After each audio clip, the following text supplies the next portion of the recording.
और दोस्तों नमस्ते, गुड मॉर्निंग, वेलकम टू स्त्री उड़ान। कैसे हो आप सभी लोग? मैं बिल्कुल ठीक हूँ। आई होप आप सभी लोग भी बिल्कुल अच्छे होंगे और अपने सेहत का ख्याल रख रहे होंगे और अपनी पढ़ाई कंटिन्यू कर रहे होंगे। तो आज के दिन की स्टार्टिंग मेरी हो गई थी। मैं नहा धो के पूजा करके किचन में आ गई हूँ और सबसे पहले मैंने लिया एक ग्लास गुनगुना पानी। गुनगुना से थोड़ा सा ज़्यादा ही गर्म पीती हूँ मैं, मतलब ज़्यादा गर्म ना रहे, बस हल्का लाइट गुनगुना रहे। पानी को मैंने गर्म होने के लिए यहाँ पे चढ़ा दिया था और तब तक मैंने दूध से मलाई को अलग कर लिया था। हमारे यहाँ पे ये मलाई को अलग करके उसको फिर उसका घी बनाते हैं। आप लोग भी शायद ऐसा ज़रूर करते होंगे। तो बस यहाँ पे मेरा पानी गुनगुना हो गया था। एक साइड पे मैंने चाय बनने के लिए चढ़ा दी थी और क्योंकि दिन का ये सुबह से मेरा 6 बजे से लेके 8:30 या 9 बजे तक का टाइम इतना ज़्यादा बिजी होता है ना कि मैं आपको बता नहीं सकती। शूट भी नहीं कर पाती हूँ। मैं सोचती हूँ ये करूँ वो करूँ, बच्चे को तैयार करना, नहलाना धुलाना, हस्बैंड को ऑफिस भेजना और मेरी ननद भी ऑफिस जाती है तो उसका भी सब कुछ बहुत ज़्यादा बिजी शेड्यूल रहता है। तो बस मेरे किचन का सारा कुछ काम करके अब मैं अपने रूम को आ गई थी थोड़ा सा सेट करने के लिए। बिस्तर मैं नहीं सही कर पाती हूँ सुबह क्योंकि मेरे बाद मेरा बच्चा और हस्बैंड उठते हैं। तो बस ये किचन के काम कंप्लीट करने के बाद ही मैं आती हूँ और इस समय तो हम लोगों को काम से ज़्यादा पढ़ाई पे ध्यान देना चाहिए। लेकिन मैं सुबह बिल्कुल भी नहीं पढ़ पा रही हूँ अभी तक। आपको बताऊँ कि मेरे फर्स्ट स्लॉट स्टार्ट ही होता है 11:30 से। उसके पहले मैं सर घर के सारे काम करती हूँ। मैं उठती हूँ 6:15 6:30 ऐसे ही। मैं लेट नाइट सोती हूँ। लेट में थोड़ा अगर ज़्यादा पढ़ पाती हूँ तो उसकी पढ़ाई करने के बाद आर का एग्ज़ाम तो अभी देखिए क्या होता है उसका कुछ क्लियर पता भी नहीं लग रहा है। और यूपीपीसीएस का फॉर्म मैंने डाला था पर मुझे सच बता रही हूँ मुझे समझ नहीं आ रहा मैं उसकी प्रिपरेशन आगे करूँ या ना करूँ, एग्ज़ाम दूँ या ना दूँ। क्योंकि ऐसा नहीं कि मेरा बहुत ज़्यादा तैयार है और जब खुद को ही लग रहा है कि मेरा इतना ज़्यादा भी पूरा कंप्लीट प्रिपरेशन नहीं है तो मुझे समझ नहीं आ रहा है कि मैं एग्ज़ाम दूँ या ना दूँ। आप लोग प्लीज़ मुझे ज़रूर सजेस्ट कीजिएगा। घर के सारे काम करने के साथ साथ मैं पढ़ाई कर रही हूँ तो मुझे उतने ज़्यादा टाइम नहीं मिल पा रहा जितना कि एक बाकी एस्पिरेंट्स को मिलता है। तो बस तब भी मैं अपनी लाइफ में लगी हुई हूँ। देखते हैं कि लाइफ कहाँ जाती है, पर खुद के लिए कुछ तो करना चाहिए ना।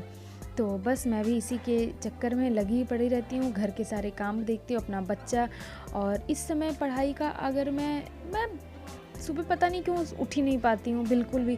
अगर रात में सोचूँ भी कि जल्दी सोऊं तो जल्दी हमारे घर का काम नहीं, रूटीन सबका अलग अलग होता है एक्चुअली। तो बस मैं लेट नाइट में हमारे यहाँ खाना पीना ये सब इतना लेट खाते हैं फिर सोते सोते मैं सच बता रही हूँ अगर मेरे घर का सारा काम कंप्लीट होने का टाइम होता है 11 बजे तो फिर मैं उसके बाद कब पढूं। इससे अच्छा फिर मैं सोचती हूँ कि 11 बजे मैं सीधा सो जाऊँ और सुबह जल्दी उठें।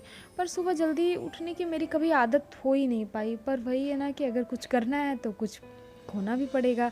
बिना संघर्ष के, बिना मेहनत किए, बिना नींद को छोड़े तो हम शायद पढ़ाई नहीं कर सकते अच्छी। तो बस मैं डेली अलार्म लगा रही हूँ 3-4 दिन से। पर मैं थोड़ी देर उठूँगी फिर मुझे नींद आ जाती है और ये सबसे ख़राब आदत है, ये सबको पता है। तो बस यहाँ पे डस्टिंग करके मैं लग गई थी। मेरे बेटे की अलमारी बहुत ज़्यादा ख़राब हो गई थी। इतने गर्मी सर्दियों के कपड़े इतने ज़्यादा हो जाते हैं ना, पूरी अलमारी एकदम मैसी सी हो गई थी। तो बस मैंने उसको क्लियर करा। उसके बाद मैंने लंच करा। लंच करने के बाद फिर थोड़ी देर अपने बच्चे के साथ भी मैंने टाइम स्पेंड करा था। आज उसका एग्ज़ाम था तो एग्ज़ाम की प्रिपरेशन मैंने कराई थी जितनी भी। तो मैं उससे वही सब पूछ रही थी कि कैसा क्या हुआ, उसका एग्ज़ाम कैसा गया।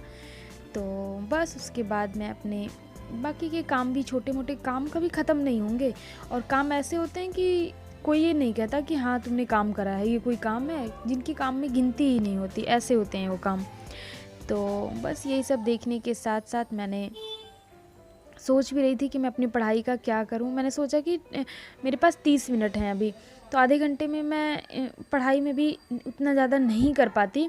तो मैंने सोचा कि मैं अपना यही काम कंप्लीट कर लेती हूँ तब तक, क्योंकि इसकी अलमारी बहुत दिन से बहुत ज़्यादा ख़राब हो गई थी। तो मैंने बस ये सोचा। और अभी मेरे बेटे का नेक्स्ट मंथ में बर्थडे भी है तो मुझे अपने घर की पूरी सफाई करनी है। तो मुझे समझ नहीं आ रहा है कि मैं कहाँ से क्या स्टार्ट करूँ, पढ़ाई करूँ या फिर सफाई का टाइम मैनेजमेंट में ना थोड़ा सा मुझे प्रॉब्लम आ रही है, जो कि मैं धीरे धीरे हैंडल कर रही हूँ। मैं कर ले जाऊँगी, मुझे ये भी पता है। एक्चुअली मैं घर में मम्मी भी है मेरी, जो कि मेरी पूरी हेल्प करती हैं। लेकिन उसके बाद भी ना हमारे घर में काम इतना ज़्यादा, एक्चुअली 2 फ्लोर है, मेरा रूम ऊपर है, तो ऊपर की फ्लोर की पूरी सफाई और नीचे की भी पूरी सफाई, किचन का काम अलग से, बच्चे का काम अलग से, तो काम हो ही जाता है। इसके बाद बस मैं अपना वीडियो देख के रीजनिंग और मैथ के क्वेश्चंस जो थे उसको सॉल्व कर रही थी।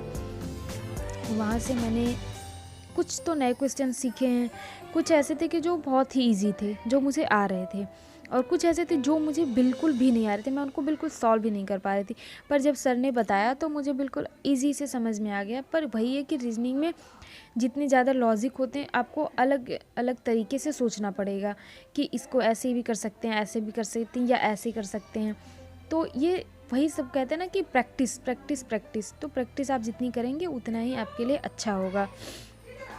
यहाँ पर मैंने अपनी पढ़ाई करने स्टार्ट कर दी थी। मैंने थोड़े बहुत वीडियो, मैंने 3 वीडियो यहाँ पर देखे थे, जिसमें से फर्स्ट वीडियो था उसमें रीजनिंग और मैथ सॉल्व करा मैंने।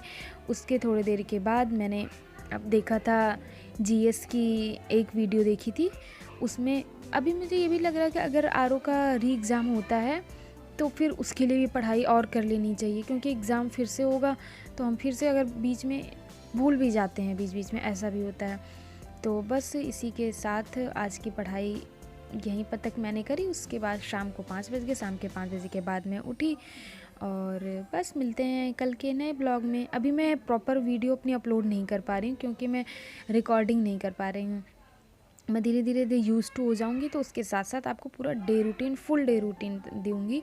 तब तक के लिए बाय बाय। आप लोग अपना ख्याल रखिए, अपनी सेहत का ध्यान रखिए और रिवीजन करते रहिए। नमस्ते।